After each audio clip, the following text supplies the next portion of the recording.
पागल सागल नहीं वैसे अपने चाप दें एक चाप दिए सीध दें बसा पीछे है একটু पीछे है बसा মনিটরটা বাজে ভাই র‍্যাব প্রতিষ্ঠা লগ্ন থেকে বিভিন্ন সময়ে ডিসপ্লেটার বন্ধ পেতে অপরাধীদের গ্রেপ্তারের ক্ষেত্রে অগ্রণী ভূমিকা পালন করে আসছে। সাম্প্রতিক সময়ে বেশ কয়েকটি চাঞ্চল্যকর হত্যার সাথে সম্পৃক্ত আসামিদেরকে অত্যন্ত দ্রুত সময়ের মধ্যে আটক করে সাধারণ জনগণের স্বস্তি ফিরিয়ে আনতে সক্ষম হয়েছে র‍্যাব। তো আপনারা জানেন গত 2 মার্চ 2025 তারিখে বরিশাল মহানগরের কাউনিয়া থানায় একটি চাঞ্চল্যকর হত্যা সংঘটিত হয়। বরিশালের কাউনিয়া থানাধীন গাওয়াসার এলাকার বাসিন্দা শাহিন সর্দার ও সুরুজ গাজী এর মধ্যে এলাকায় আধিপত্য বিস্তারকে কেন্দ্র করে উভয়ের মধ্যে গত ওই একই দিনে 2 তারিখে বিকেল আনুমানিক 17:30 ঘটিকায় দুজনের মধ্যে বাকবিতণ্ডার সৃষ্টি হয়। পরক্ষণেই ওই দিন ইফতারের পর প্রথম রোজার দিনে ইফতারের পর আনুমানিক 19:10 ঘটিকায় যখন আমাদের ভিকটিম সুরুজ গাজী এবং নয়ন উভয়ে শেরে বাংলা স্কুলের পিছনে রাজামিয়া মাদ্রাসা সড়কে মুন্সিবাড়ির গলির মোড় হয়ে তারা যখন যাচ্ছিল, তো এই সময় এই আসামি শাহিন সর্দার, তার 3 ছেলে ইমরান সর্দার, লিমন সর্দার, লিওন সর্দার এবং তাদের মা শাবানা, এছাড়াও এজার বর্ণিত আরো 2 জন আসামি এবং অজ্ঞাতনামা আরো 7 থেকে 8 জন আসামি, যারা এই 2 ভিকটিমের পথ রোধ করে দাঁড়ায় এবং তারা অতর্কিত এই আসামিদেরকে ধারালো অস্ত্র দিয়ে আঘাত করতে থাকে।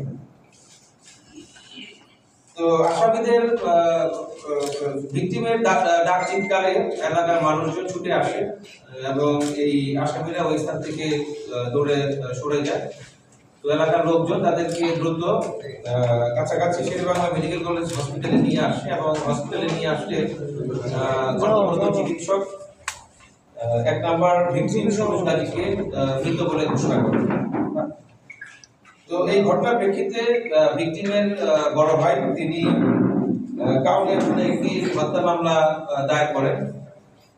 এই ঘটনাটি এলাকায় অত্যন্ত চাঞ্চল্যের সৃষ্টি করে এবং বিক্ষুব্ধ জনতা ওই ঘটনার দিন একই দিনে এই আসামি শাহিন সর্দারের বাড়ি জ্বালিয়ে দেয় এবং এই ক্ষোভের বশবর্তী হয়ে পরের দিন অর্থাৎ 3 মার্চ তারিখেও তার বাড়িতে দ্বিতীয়বার অগ্নিসংযোগ করে।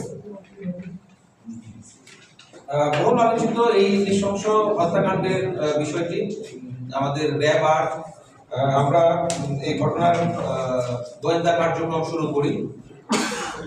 পরবর্তীতে আমাদের এই র‍্যাব 8 এবং র‍্যাব 3 ঢাকাতে এই 2 ইউনিটের 2টি চৌকস দল আমরা চেষ্টা করতে থাকি যে এই ভিকটিম এই আসামিদের স্থান শনাক্তের জন্য।